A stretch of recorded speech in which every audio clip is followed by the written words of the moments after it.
Entre diciembre y enero de los años de 1792 y 1793, la Revolución Francesa juzga al rey Luis XVI. Es decir, la convención se transformó en tribunal para juzgar al rey.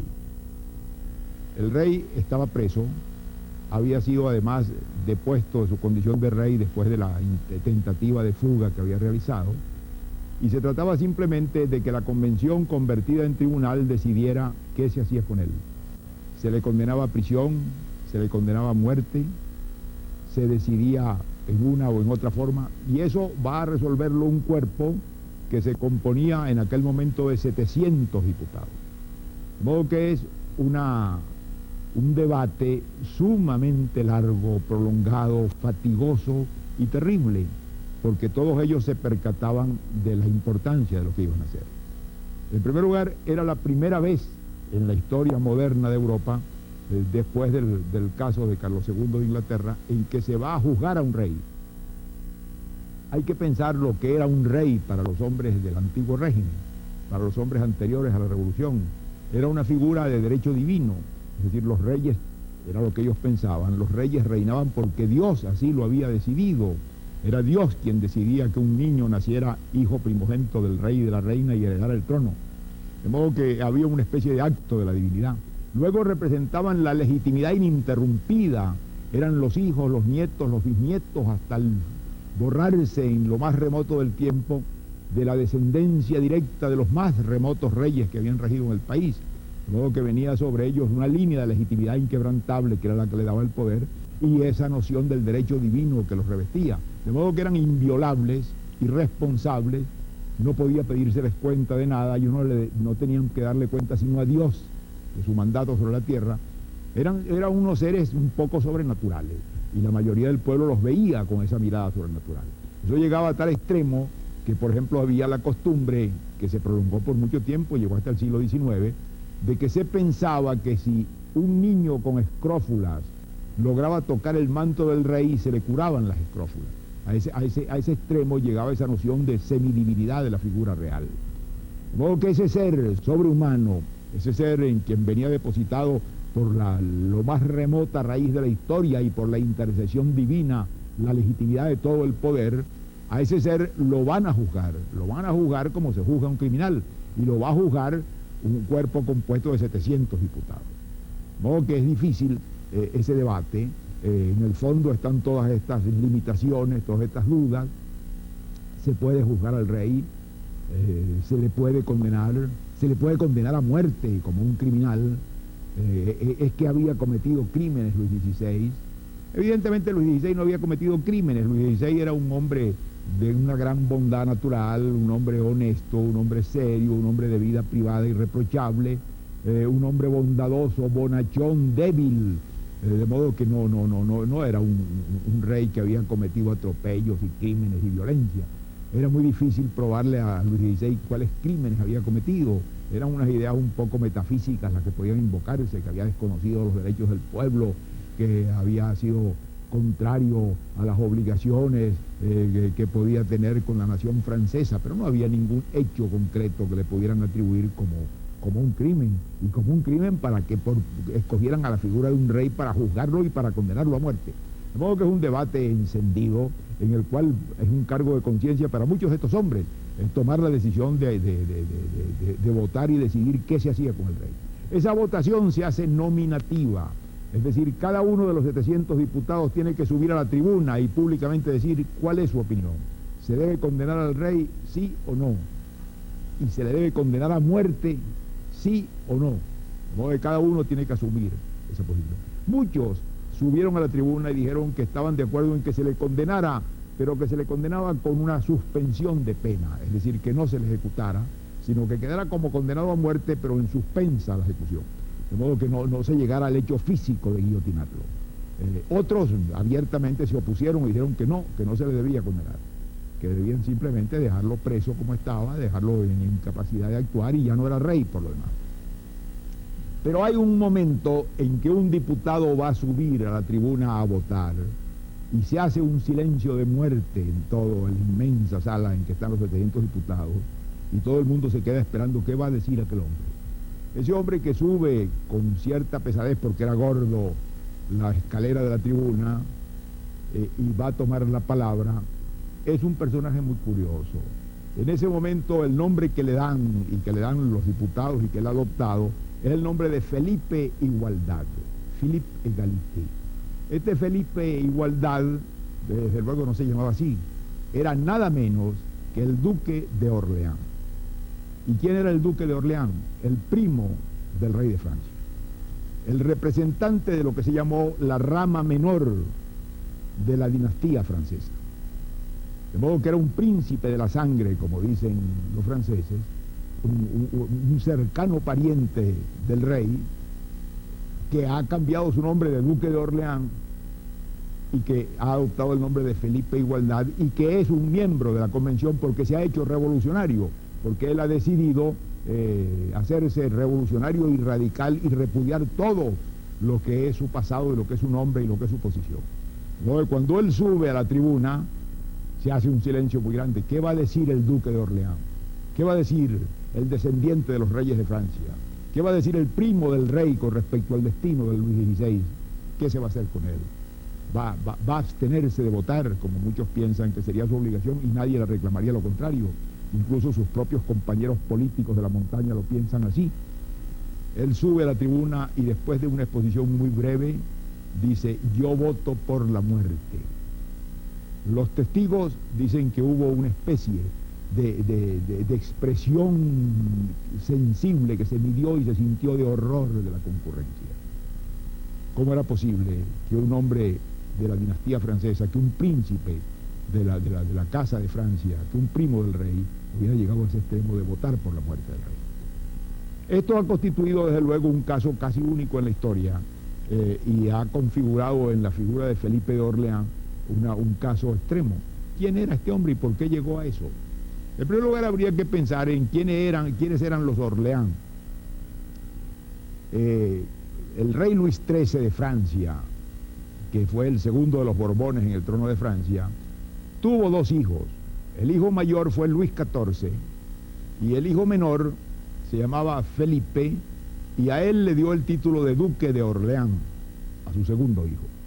Y aquí no era la primera vez que en la familia real francesa evidentemente figuraba ese título, pero aquí se crea esa línea de lo que se llamó la rama menor, que va a tener muchas consecuencias políticas a partir de esa época, desde el siglo XVII hasta el siglo XIX.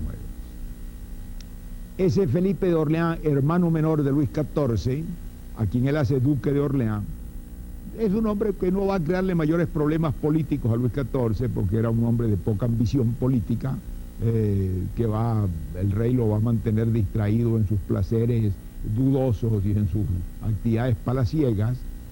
Pero luego, cuando Luis XIV muere y queda para heredarlo, porque Luis XIV vivió muy largo tiempo y no lo va a heredar ni un hijo, ni siquiera un nieto, sino un bisnieto, y claro, es un niño, entonces hay que designar un regente. Y a quien designan regente es al hijo de Felipe de Orleans, al que era duque de Orleans en ese momento. Entonces, ese duque de Orleans va a asumir la regencia de Francia durante la minoridad del futuro Luis XV y va a gobernar a Francia, pues, de hecho, como rey, con un consejo de regencia por casi 15 años, hasta que llega la mayoría de Luis XV, que asume el trono. Lo hace con gran devoción hacia la dinastía, le presta grandes servicios para asegurar el acceso al trono de Luis XV, pero él personalmente, a pesar de ser un hombre inteligente y hábil y culto, era un hombre sumamente corrompido, era lo que llamaban un gran libertino de la época, un hombre que tenía una vida muy objetable, entregado a los placeres más despreciables, con muy poca dignidad en su vida privada, pero con gran capacidad política en ese manejo de esa regencia retrospectiva. De allí en adelante va a estar siempre presente en Francia esa situación de las dos ramas. La rama mayor, que es la que viene directamente de Luis XIV, y la rama menor de los Orleans, que es la que viene del hermano de Luis XIV, de Felipe de Orleans, que llega a la regencia de Francia con el duque de Orleans, hijo de este primero, y que va a mantenerse siempre una relación ambigua con la corona, una relación ambigua con la rama mayor. Siempre hay una especie de rivalidad, de vaga esperanza de que los reyes no van a tener una sucesión y que esa sucesión va a caer en la rama menor y que van a ser reyes de Francia. Esa sucesión se mantiene con esperanzas muchas veces de que va a ocurrir y no ocurre. El caso más patente es, por ejemplo, cuando Luis XVI se casa. Cuando Luis XVI se casa, pasan prácticamente 7 años sin que nazcan hijos. Entonces el duque de Orleans, que estaba vivo, podía pensar que a él le tocaba la herencia, aun cuando realmente el rey tenía hermanos que podían entrar a heredar, como el conde de Provenza. Pero siempre había esa aspiración y esa diferencia. Cuando Luis XVI es rey de Francia, el duque de Orleans, el duque de Orleans de su época, había nacido en 1747. Era un hombre ambicioso, heredero de las costumbres de los Orleans, del libertinaje tradicional de los Orleans, ambicioso de política y de figuración militar, se dedica a la marina. Él aspira a que el rey le dé una posición importante como comandante de la marina, cosa que no hace el rey. Participa en un dudoso combate que no se sabe si fue una victoria o no fue una victoria, pero en todo caso que le dio cierta gloria militar a él contra la flota inglesa, pero él no logra que el rey lo reconozca ni que el rey le dé un mando de importancia. Finalmente el rey le da una especie de cargo honorífico de una especie de comando del cuerpo de húsares, cosa que no lo satisface. En todo momento él ha tenido una actitud, un poco así lo de su familia, de cierta oposición al rey, de no estar de acuerdo con la política del rey. De modo que uno de los primeros actos que hace Luis XVI como rey es desterrarlo a sus tierras. Lo que hacían con estos grandes señores era mandarlo a sus castillos cuando el rey se disgustaba con ellos. Y al duque de Orleans, a Luis Felipe José, el rey Luis XVI lo confina a sus tierras porque él ha encabezado una protesta de los príncipes con una medida que ha tomado un ministro de Luis XVI contra los parlamentos. Es desde luego una posición, si ustedes quieren, un poco avanzada, y esto es importante, porque los príncipes de la Casa de Orleans van a tener siempre una actitud más liberal que los reyes, una actitud más liberal que la rama mayor. Ellos van a inclinarse a aceptar ciertas reformas avanzadas, a darle más poder a los parlamentos, a dar más libertad a los ciudadanos, a restringir los privilegios. Eso va a ser siempre una tendencia de los Orleans. Luis Felipe José, este duque de Orleans, contemporáneo de Luis XVI, no solamente va a mantener esa actitud, sino que la va a agudizar por cierto resentimiento con la corte. No solamente él no se entiende con Luis XVI, hay una antipatía mutua, sino que es peor todavía, no se entiende con la reina, con María Antonieta, que era una mujer dominante y que aspiraba a intervenir en la política. Y con ella va a entenderse muy mal y va a haber una situación de tirantez continua. De modo que esto termina por crear una posición prácticamente de separación y de ruptura. Hay un momento en que este príncipe, el duque de Orleans, va a Inglaterra y se hace muy amigo de un príncipe inglés muy parecido a él, que es el hijo mayor de Jorge III, el futuro Jorge IV, que va a ser el que se conoce en la historia inglesa con el nombre del príncipe regente, que era también un gran libertino, un gran vividor y gozador de la vida, un hombre de vida bastante escandalosa, y va a coincidir con el duque de Orleans, porque Orleans tenía por tradición de familia esta inclinación igualmente al libertinaje. De modo pues que van a tener una vinculación muy curiosa entre el futuro príncipe regente de Inglaterra, futuro Jorge IV, y el duque de Orleans. Cuando el duque de Orleans regresa de nuevo a París, ya se está acercando el estallido de la revolución, se está en vísperas de 1789, y él logra ir a los Estados Generales, a esa especie de primer gran congreso del que va a salir prácticamente el movimiento revolucionario, y es uno de los que encabezan muy audazmente todas las reformas que pudiéramos llamar de tipo liberal y democrático. La abolición de los privilegios, la división de los Estados Generales en Asamblea Nacional, de modo que él se distingue, con gran asombro de todos, en una especie de campeón del progreso político y de la democracia. Este hombre que era pues un príncipe de la Casa de Francia, un primo del rey y el heredero de los duques de Orleans. Esto, claro, le da una doble prestancia, porque muchos revolucionarios no eran antimonárquicos. Muchos de los hombres que encabezaron la Revolución Francesa no pensaban en una república.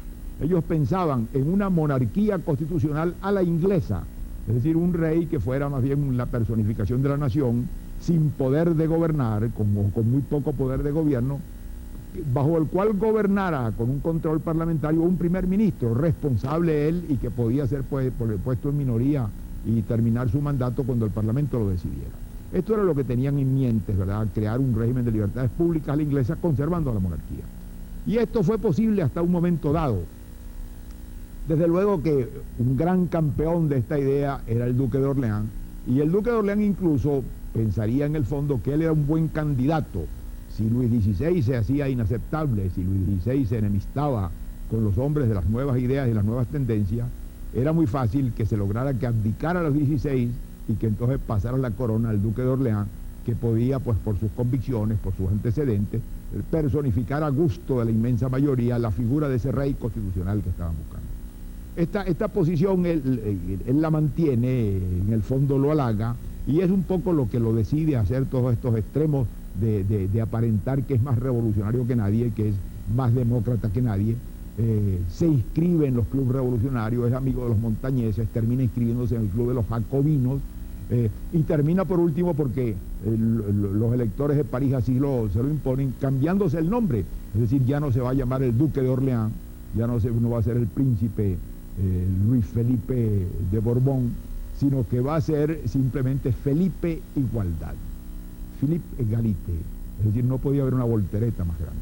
Pero antes de convertirse en Philippe Égalité, va a ocurrir un hecho que va a determinar en gran parte el rumbo de la Revolución Francesa, y es que el rey Luis XVI resuelve huir, abandonar las Tullerías y huir para irse a ver si consigue el apoyo de los emigrados y de las fuerzas de los otros príncipes europeos que estaban contra la revolución. Este fue un paso fatal, porque este paso cerró definitivamente la posibilidad de la monarquía constitucional, condenó al rey de hecho a no poder seguir siendo rey o hacerlo mediante una guerra civil, y desde luego trajo la república, que muchos de los hombres que habían hecho la Revolución Francesa no pensaban en la república ni la tenían como la idea central, pensaban en una monarquía constitucional con una base muy amplia de libertades públicas y de igualdad bajo esa forma monárquica heredada. De modo que en ese momento la figura de Philippe Égalité cambia. Es entonces cuando empieza en realidad la guerra de la Revolución Francesa contra las potencias extranjeras y la invasión de Francia por los príncipes extranjeros. Esa invasión ocurre sobre todo en el norte. Y entonces Felipe Igualdad, el duque de Orleans, es uno de los que se ofrecen para ir a defender a la revolución contra la invasión de los príncipes extranjeros, contra la invasión de sus primos, los hermanos Luis XVI, y se pone a la orden y parte para el frente del norte. Y parte con él su hijo, el hijo mayor de él, que era entonces un hombre joven, que era el duque de Chartres, y que se llamaba Luis Felipe como él también. Este duque de Chartres, que era más joven, parte con su padre y se incorporan al ejército del norte. Y aquí ocurre un hecho que es curioso para nosotros los venezolanos. Cuando se van a incorporar al ejército del norte, van a actuar a veces bajo el mando y a veces en unión con un venezolano, con Francisco de Miranda, que en ese momento había sido designado general del ejército del norte para combatir contra la invasión de Francia. Y Miranda, como general del ejército del norte, entre la gente que tiene a su orden, tiene a ratos al duque de Orleans, al famoso Felipe Igualdad, y también por algún tiempo tiene al duque de Chartres, a su hijo Luis Felipe, que va a ser más tarde rey de Francia. De modo que hay este aspecto curioso de esta conexión que tienen ellos con Francisco de Miranda, que por lo demás se traduce en una cosa muy curiosa. Quien escoge el nombre de Miranda para ponerlo en el Arco de Triunfo de París, cuando se termina el Arco de Triunfo, que es un monumento a la gloria napoleónica, y ahí están los nombres de los grandes generales de la Revolución, quien escogió esa lista y quien incluyó el nombre de Miranda es el duque de Chartres, es Luis Felipe, el hijo de Felipe Igualdad, que había servido con Miranda en la campaña del norte y que en ese momento era el rey de Francia, Luis Felipe. De modo pues que estas consecuencias curiosas de la historia nos hacen ver que hubo esa vinculación tan curiosa y que guardó Luis Felipe una impresión favorable a Miranda y una admiración por Miranda hasta incluirlo en la lista de los nombres de los generales inscritos en el Arco de Triunfo. Pero en fin, no era de esto que íbamos a hablar. Cuando Luis Felipe se encuentra ya desatado el terror, cuando el duque de Orleans se encuentra con el terror desatado en Francia, él se hace un jacobino de los más recalcitrantes, de los más extremistas, y participa en todas estas luchas y debates y llega a ese extremo de subir a la tribuna de la convención en el mes de enero de 1793 a votar por la muerte del rey Luis XVI. Ante el horror de todo el mundo, porque evidentemente estaba muy bien que él hubiera estado contra el rey, estaba muy bien que él hubiera auspiciado una fórmula política más avanzada, pero era indudable que moralmente, instintivamente, no podía él ser uno de los hombres que levantaba la mano y que decía a plena voz que votaba porque guillotinaran al rey. Los meses que siguen de ese año de terror de 1793 son muy graves. Son meses de lucha entre jacobinos y montañeses, entre Robespierre y Danton, todo ese periodo en que la guillotina funciona a las 24 horas del día, en que guillotinan al rey, en que guillotinan a la reina, en que guillotinan a los antiguos revolucionarios, en que el terror parece no detenerse y no detenerse ante nadie. Y en ese proceso, ese mismo año de 1793, cuando él tiene 47 años, este hombre que ha tenido tanta ambición y tanta contradicción en su vida, este hombre cae preso en esas luchas internas, y no solamente cae preso, sino que es condenado a muerte, y en noviembre de 1793, el mismo año en que le cortan la cabeza al rey Luis XVI en enero, en noviembre se la cortan a Felipe Igualdad. De modo que este campeón de la revolución, este hombre que había renunciado a su nombre y a su dignidad y a su tradición, termina por perecer bajo la guillotina. De modo que es una historia espeluznante y extraordinaria y ejemplar de cómo puede un hombre dar una voltereta tan completa, pasar de un extremo al otro, y cómo la ambición política puede llevar a un hombre a extremos tan difíciles de justificar. Sin embargo, no terminan los Orleans con la muerte de Felipe Igualdad. Cuando lo que viene después, claro, es el término del terror, el directorio y la época napoleónica. Durante ese periodo, los Orleans se mantienen separados de la rama mayor de la casa francesa. Además, había entre ellos pues el abismo creado por el voto de Felipe Igualdad, que se convirtió en un regicida, el voto contra Luis XVI. De modo que cuando se restaura la monarquía en Francia, después de la caída de Napoleón, quienes vienen son los representantes de la rama mayor. Viene Luis XVIII, que es el antiguo conde de Provenza, hermano de Luis XVI, y viene después de él el antiguo conde de Artois, el otro hermano de Luis XVI, que es Carlos X, hasta que cae Carlos X el año de 1830. Cae el año de 1830 por una especie de revolución popular que ocurre en París contra unas medidas reaccionarias que tomó Carlos X. ¿Y qué ocurre entonces? Ocurre que aparece como candidato al trono de Francia, como jefe de la nueva situación, el antiguo duque de Chartres, el antiguo subalterno de Miranda, el hijo de Felipe Igualdad, Luis Felipe, que es entonces proclamado rey el año de 1830, después de unas jornadas revolucionarias que sacudieron a Francia entera y particularmente a París. Pero él se distingue de la rama mayor ya desde el comienzo. Es decir, él no se va a llamar Luis Felipe, rey de Francia y de Navarra, como se llamaban los antiguos reyes de Francia. Él se va a llamar Luis Felipe I, rey de Francia, no, rey de los franceses. Luis Felipe I, rey de los franceses, por la gracia de Dios y por la voluntad del pueblo francés. De modo que él cambia incluso el título real por este otro, para encarnar esa tendencia popular y democrática de su familia. Y va a reinar 18 años, hasta 1848, en que es a su vez destronado por otra revolución popular que sacude a Francia y que da el traste con la monarquía de los Orleans. Es en realidad el último rey de Francia de la familia de Borbón. Más tarde se extinguió la rama mayor, el último representante de la rama mayor, que fue el duque de Chambord, que es un hombre que merecería hablar de él porque es muy pintoresco, termina muriendo sin hijos, y entonces queda la herencia en la rama de los Orleans, de tal modo que hoy en día el jefe de la dinastía francesa ya no es un representante de la rama mayor extinguida. El jefe de la dinastía francesa es un príncipe de la casa de Orleans, es el actual conde de París, que es un descendiente de Luis Felipe y que es un descendiente de Felipe Igualdad. Muchas gracias y hasta la próxima.